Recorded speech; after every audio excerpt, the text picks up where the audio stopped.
रेणुका पंवार जी। श्री महाराज। महाराज जी कोटि कोटि प्रणाम। महाराज जी, जब भगवान मनुष्य को धरती पर भेजते हैं तो कर्म अच्छे करेगा या बुरे करेगा, ये सब भगवान तय करते हैं या मनुष्य स्वयं अपने कर्म करता है? नहीं, आपको छूट दी गई है, खेल में उतार दिया गया। अब तुम देखो आउट होते हो या विजय श्री प्राप्त करते हो, तुम्हारे ऊपर मेहनत की तुम्हारी बात है। कबहू का करि करुणा नर देही, देत ईश बिनु हेतु सनेही। बिना हेतु प्यार करने वाले भगवान ने संस्कृति मांझ बरियाय के पायो, मानुष देह वृथा कृत दारत। 84 के चक्र में कहीं भी गुंजाइश नहीं थी कि हम निकल पाते, तो रोक दिया, बीच में रोक दिया और मुझे निकालकर मनुष्य बना दिया। और मनुष्य बना करके भगवान ने साधु समागम शास्त्र रूप में अपने कल्याण का मार्ग निश्चित कराया। सत्य स्वरूप से भगवान तुम्हारे हृदय में बैठने, किसी से पूछने की जरूरत नहीं। जब आप गलत कदम उठाओगे तो अंदर से आ जाएगा सावधान, ये गलत है।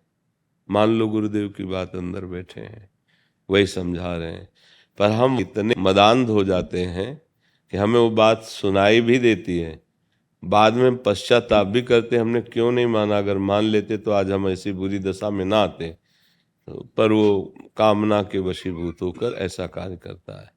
तो ये मनुष्य जीवन कोई पशु जीवन नहीं कि केवल आप प्रारब्ध भोगने आए हैं, आप नवीन प्रारब्ध बनाने आए हैं।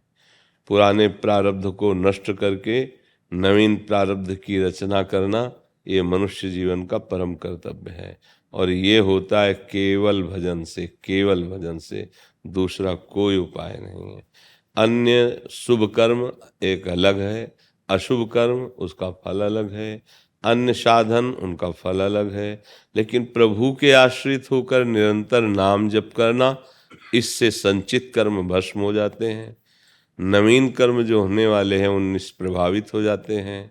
जो प्रारब्ध भोग है उसको सहने की शक्ति मिल जाती है। अगर नाम जप नहीं किया जाए तो फिर मनुष्य जीवन का कोई मतलब नहीं रह गया, तो पशुवत जीवन फिर रहता है। देखो ना आप, लोग राक्षसी बुद्धि को बढ़ावा देकर कहाँ पहुँच गए हैं, उन्नति मानते हैं। रोज शराब पीना, मांस खाना, नवीन नवीन शरीरों से व्यभिचार करना, वो अपने को सौभाग्यशाली धनी समझते हैं हमारी बड़ी उन्नति है, हम बड़े मौज में हैं। लेकिन जब तक पुण्य है तब तक भोग लो, और जिस दिन पाप का फल वर्तमान का पूर्व का जुड़ा तो तुम्हारे पुरखा पानी पा जाएंगे। जो अधर्माचरण है ऐसा रुलाएगा कि कोई आंसू पोंछने वाला नहीं मिलेगा विश्व में। पक्का पक्का समझ लो, केवल आपको भोगना पड़ेगा, आपको, आपका कर्म। हाँ, यहाँ कोई किसी का सहयोग देने वाला नहीं है। जब तक तुम्हारे सुकृत हैं तब तक तुम्हें सब हाथ मिलाएंगे, और जिस दिन दुष्कृत का परिणाम आएगा तो तुम बुलाओगे भी तो उसे सुनाई नहीं देगा, जाओगे भी तो पहचानेगा नहीं, मिलना चाहोगे तो छुप जाएगा कि कुछ ना कुछ मांग करेगा, कोई ना कोई बात करेगा। उधार भी देंगे तो वापस मिलने वाला है नहीं, सब उसे छोड़ देते हैं। इसलिए प्रार्थना है, भजन भले कम हो, गंदी बात नहीं होनी चाहिए।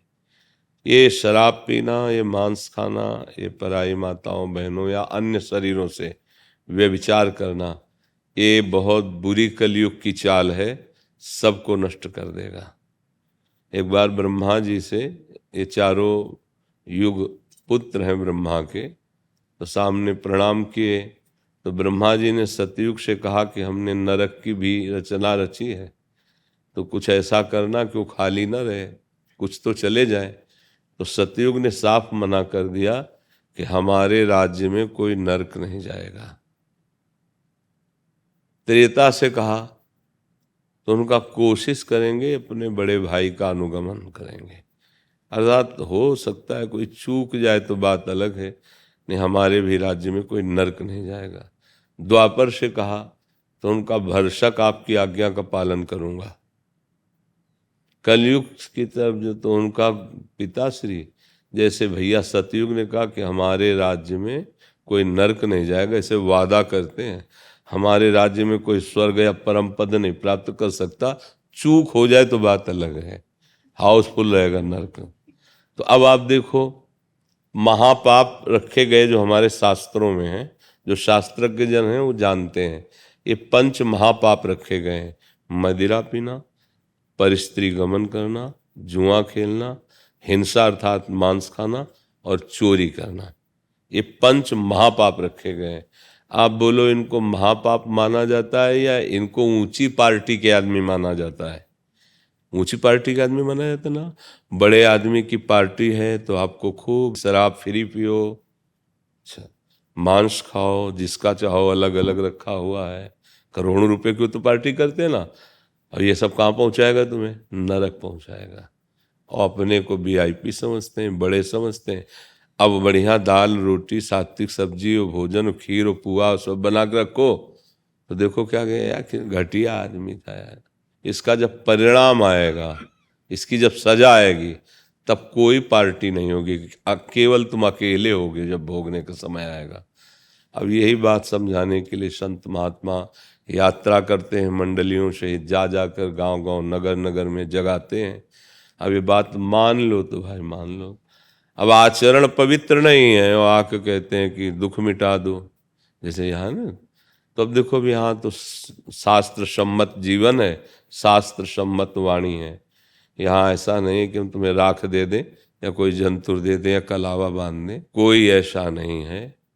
भगवान के नाम से बढ़कर जो उद्धार कर सके, कल्याण कर सके, किसी राख में, किसी जंतुर में, किसी कलावा में या किसी के ऐसे करने में कुछ नहीं है। को न काहू के सुख दुख कर दाता और निज कृत कर्म भोग सुन भ्राता। नहीं, ऐसे ऐसे सिद्ध महापुरुष हुए हैं कि प्रकृति के कैंसर को मिटा दें। रामकृष्ण परमहंस जी के गले में कैंसर था, भाई जी के उदर में कैंसर। बड़े बड़े महापुरुषों को पीड़ा युक्त देखा जाता है। और भजन का प्रयोग पीड़ा मिटाने के लिए नहीं, वो तो प्रभु की प्राप्ति के लिए है। तो इसीलिए अगर आप दुख से बचना चाहते हो, सदा सदा के लिए आनंद में डूबना चाहते हो, तो एकमात्र भगवान का नाम है। ज्ञान विज्ञान की बुद्धि नहीं रह गई है, साधन चतुष्टय संभाल सको इतनी तुम्हारी क्षमता नहीं रह गई है। तो भगवान के आश्रित हो जाओ, राम कृष्ण हरि राधा राधा जो नाम प्रियो। और हाथ जोड़ के प्रार्थना है, अगर शराब पियोगे, मांस खाओगे, पराई माता बहन या अन्य शरीरों से व्यभिचार करोगे, तो चाहे जितना राम राम जप लो, आपको अनुभव में आनंद नहीं आएगा और क्लेश बढ़ेगा और आपकी अश्रद्धा हो जाएगी नाम में, अश्रद्धा हो जाएगी भगवत मार्ग में। परहेज ठीक ना हो तो औषधि पीड़ा विशेष प्रदान करने लगती है। इसलिए सद्गुरु वैद्य वचन विश्वासा, संयम या न विषय के आशा। पक्का बिल्कुल भ्रमित मत हो। जितना तुम अच्छे कर्म करोगे, नाम जप करोगे, उतने आनंदित रहोगे। संतों का आशीर्वाद क्या होता है जानते हो? जो हम भूल में भटक रहे थे, उनके वचनों से हमारा सुधार हो गया, ये होता संत आशीर्वाद। संत माता की तरह हृदय रखते हैं, पर सुधरना आपको होगा। अगर हमारी सामर्थ्य से तुम्हारा कल्याण हो जाता तो ये ऐसे ऐसे उदार महात्मा हुए हैं कि तुम्हें कुछ न करना पड़ता, वो भगवत प्राप्ति करा देते, पर वो हार गए। आप नहीं चाहोगे तो आपका परिवर्तन कोई नहीं कर सकता है। आपकी स्वीकृति आपका परिवर्तन करेगी। आप स्वीकृति ही नहीं कर रहे तो देखो बड़े बड़े महापुरुष हुए और उनके समीप रहने वालों का परिवर्तन नहीं हुआ, क्योंकि उन्होंने उनकी बात को नहीं माना। जैसे बड़े बड़े महापुरुषों का एक बाहरी प्रताप होता है, एक आंतरिक। बाहरी प्रताप में रुपया पैसा सेव संतरा खान पान सामग्री सब रहती है, तो आप शिष्य बने, खूब खाओ पियो, लेकिन जितेंद्रीय थोड़ी हो पाओगे, मनोनिग्रही थोड़ी हो पाओगे, आत्मज्ञानी थोड़ी हो पाओगे। उसके लिए तो उनके बाह्य प्रताप का भी त्याग करना होगा और आंतरिक में घुसना होगा कि किस आनंद में रहते हैं। तब तुम्हारा जीवन सत्य और सच्चिदानंद से भर जाएगा, प्रकाशित हो जाएगा। तो हम तो कहा 24 घंटे में अगर 24 मिनट नाम जप करोगे तो तुम्हें उठा लेगा, जहाँ हो जिस धरा से वहीं से उठाता चला जाएगा। फिर आज 24 घंटे में 24 मिनट देने में क्या जाता है? सत्य हैं, भगवान हैं, उनके हम हैं, तो 24 मिनट राधा राधा राधा राधा राधा राधा राधा, तो यही 24 मिनट आपको आगे बढ़ा देगा। ये आपके दुष्कृतों का नाश करके आपको आगे बढ़ा देगा। पर अगर ये सब करोगे ना गंदी बातें, आज हम किसको समझावें? मनोरंजन ऐसा समाज प्रिय बन गया है कि कैसे समझावे। गर्लफ्रेंड बॉयफ्रेंड, भैया ये जहर तुम्हें दिखाई नहीं दे रहा है पर तुम्हारा नाश कर रहा है, तुम्हें मार रहा है। जब संयम से कन्या पाणी ग्रहण होता और फिर गृहस्थी में जाती, पवित्र संतानें, पवित्र भाव उत्पन्न होते। संयम से बालक ब्रह्मचर्य रहकर जब किसी लड़की का पाणी ग्रहण करता, दोनों की प्रियता बहुत काल तक गृहस्थ धर्म में अतिथि सेवा, भगवत सेवा करते हुए भगवत प्राप्त होते थे। अभी सुधर जाओ, कम से कम जितने लोग सुन रहे हो उतने सुधर जाओ। कोई फ्रेंड नहीं। फ्रेंड किसे कहते? कुपथ निवार सुपंथ चलावा।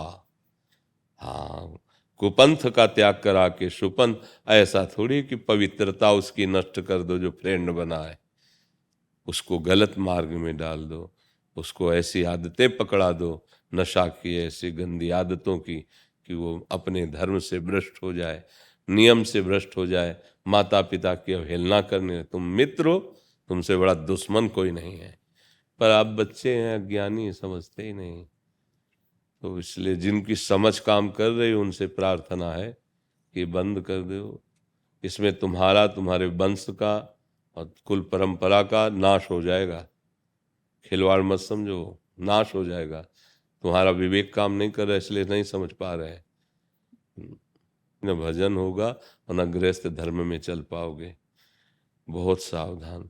पहले था माता पिता मिलकर के कन्या वर का चयन करते थे और सब धर्म शास्त्रों के अनुसार पाणी ग्रहण होता था, ब्राह्मण बुला के वैदिक। अब वो बोले लव मैरिज हो गया। एक आए थे धाम में जब थे, बोले आशीर्वाद दीजिए, हम दोनों का लव मैरिज हो गया। क्या हम बोले, क्या राधा राधा हमारे लिए तो प्रभु ही हो जाओ। 8 महीना बाद आए अकेले, तो हम कहा बच्ची नहीं आई साथ। बोले वो क्या कहते, तलाक को क्या कहते, डिवोर्स। हम कहा वाह लव मैरिज, वाह लव मैरिज। ऐसा लव मैरिज होता है कि 8 महीने में डिवोर्स हो गया? क्या समझा जीवन को? तो इसलिए भैया ये जब हमारी माताएं बहनें मर्यादा और धर्म से चलती थीं, तो जिस घर में जाती थी पहले उनके चरण पूजे जाते थे और उनको गृह लक्ष्मी कहा जाता था। और वो प्राण देना मंजूर था उनको, लेकिन धर्म विरुद्ध आचरण करना नहीं। कैसा भी पति हो, जैसा मिला उसे भगवान समझकर आजीवन निर्वाह करते थे। पत्नी को पति ये इस भाव से देखता था कि अपना परिवार छोड़कर हमारी शरण में आई है, हम इसके लिए प्राण दे देंगे, लेकिन इसका कभी विरोध नहीं करेंगे, कभी कष्ट नहीं देंगे। दोनों से प्यार से जो संतानें होती थी, देशभक्त, धर्मात्मा, बलिष्ठ, ऐसे। तो गंदी बातें त्यागो, राम कृष्ण हरि जो प्रिय हो, जितना बने उतना नाम जप करो, तो मनुष्य जीवन की सार्थकता है।